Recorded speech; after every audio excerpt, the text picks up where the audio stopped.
The director of ওয়ার্ল্ডে স্বাগতম জানাচ্ছি। আমি অনল খান। জগদীশ একজন বয়স্ক ড্রাইভার। প্রায় ৩০ বছর ধরে তিনি শুধু অ্যাম্বুলেন্স আর লাশবাহী গাড়ি চালায়। মৃতদেহ শ্মশান বা কবরস্থানে পৌঁছে দেওয়াই তার একমাত্র কাজ। আজ রাতে তিনি একটি ২২ বছরের অল্প বয়সী মেয়েকে নিয়ে যাচ্ছিলেন। মেয়েটির নাম লতা। সে সড়ক দুর্ঘটনায় মারা গেছে।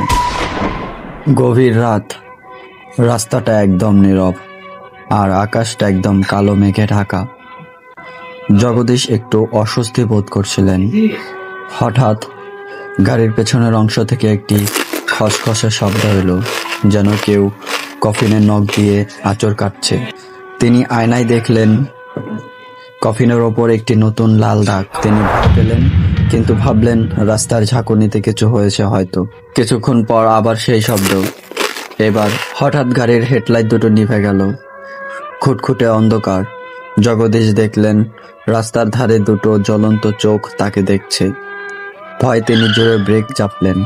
গাড়ি থামতেই পেছনের অংশ থেকে একটি মেয়েলি কণ্ঠস্বর ভেসে এলো, আমাকে একা ফেলে যেও না, আমি এখনো বাঁচতে চেয়েছিলাম।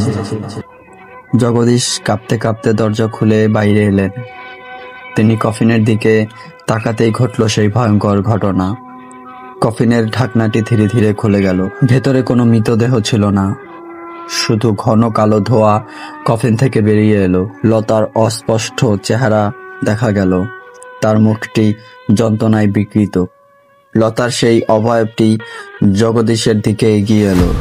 ভয়ে জগদীশ পেছনে হটতে গিয়ে রাস্তার খাদে পড়ে গেলেন। পড়ার মুহূর্তেই তিনি শুনলেন লতার অভিযোগের সুর, তোমরা কেন আমায় তাড়াতাড়ি সরিয়ে দিলে?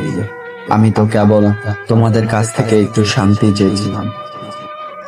পরের দিন সকালে স্থানীয়রা জগদীশকে অজ্ঞান অবস্থায় খুঁজে পায়।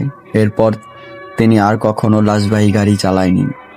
এখনো শোনা যায়, গভীর রাতে কোনো লাশবাহী গাড়ি সেই রাস্তা দিয়ে গেলে লতার আত্মা তার কাছে আসে। সে কেবল সেই ড্রাইভারকেই খুঁজে, যে তাকে শেষ যাত্রায়ও একা ফেলে চলে গেছে। তো আজকের গল্প এই পর্যন্তই। দেখা হবে নতুন কোনো ভিডিওতে।